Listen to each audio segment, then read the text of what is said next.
शिक्षा पर और उच्च शिक्षा पर चर्चा हो रही है। वाकई प्रदेश की हालत शिक्षा के मामले में बहुत खराब है। मैं ये बात इसलिए कह रहा हूं क्योंकि मैं पश्चिम राजस्थान के उस इलाके से आता हूं जहां पर आज भी सबसे बड़ी जो समस्या कही जाती है वो शिक्षा की कही जाती है। अध्यापक नहीं है। मैं खुद एक शिक्षक परिवार से आता हूं, मेरे पिताजी अध्यापक हैं।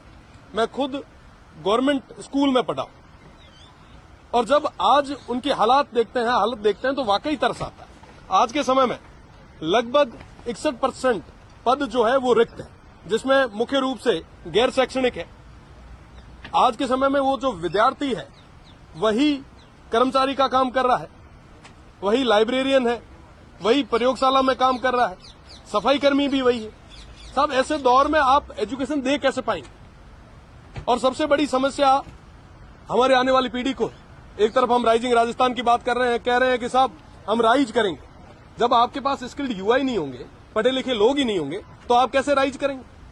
ये बहुत बड़ी समस्या है, क्योंकि ये समस्या जो है ये हमारी नींव है।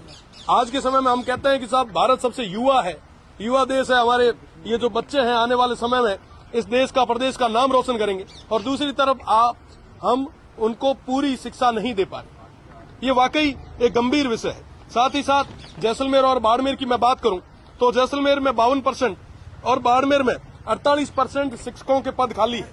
इसी दौर में मैं विधानसभा क्षेत्र सिव से आता हूं जहां पर शिक्षकों की बहुत बड़ी कमी है।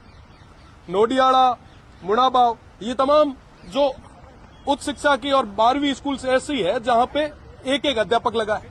आप विचार करें कि एक अध्यापक के भरोसे किस तरीके से स्कूल चलेगी और वहां पे पढ़ने वाले बच्चों का भविष्य कैसा होगा। साथ ही साथ पिछले राज में जो स्कूलें कर्मोन्नत हुई उनके अंदर आज भी नए पद सर्जित नहीं किए गए। मैं बात करना चाहूंगा, मैं एक वार्षिक उत्सव कार्यक्रम में गया, रत्ते कुमार की ढाणी करके हमारा एक विलेज है, एक गांव है। वहां पे एक बच्ची ने कहा कि साहब हमारे यहाँ शिक्षक नहीं है, हमारे यहाँ नए पद सर्जित नहीं हुए। आप विडंबना देखिए कि 12वीं तक स्कूल है, वहां पे 6 अध्यापक है। आप कैसे सही गुणवत्ता वाली शिक्षा दे पाएंगे? साथ ही साथ कई सारे जो अध्यापक हैं हमारे, उनकी डीपीसी नहीं हुई है। वो लंबे समय से इस मांग को कर रहे हैं कि साहब हमारी डीपीसी करवाएं, उन्हें प्रमोट करें, पर आज भी वो हो नहीं पाया है। साथ ही साथ मैं अगर हायर एजुकेशन की बात करूं, हायर एजुकेशन की मैं बात इसलिए विशेषकर करूंगा क्योंकि मैं छात्र संघ अध्यक्ष रहा हूं।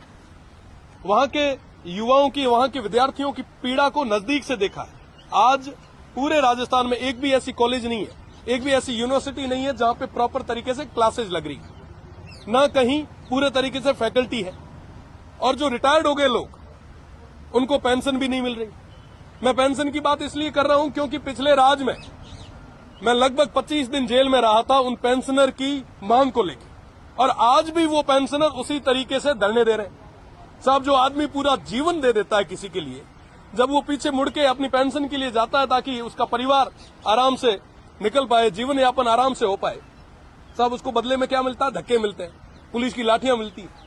दीक्षांत समारोह में एक बार हम विरोध दर्ज करवाने गए, पिछले राज ने हमें कई दिन तक जेल में रखा, और उसके बाद जब आज वापिस यहां तक आए, आज सुबह जब मेरी चर्चा चल रही थी तो उन्होंने कहा कि साहब आज भी हमें पेंशन नहीं मिल रही। ये सिर्फ एक जोधपुर विश्वविद्यालय की या पश्चिमी राजस्थान की बात नहीं है, लगभग पूरे राजस्थान भर की यूनिवर्सिटीज और कॉलेजेस की यही हाल है। दूसरी तरफ हमारे जो भी युवा साथी हैं वो आज भी परेशान है।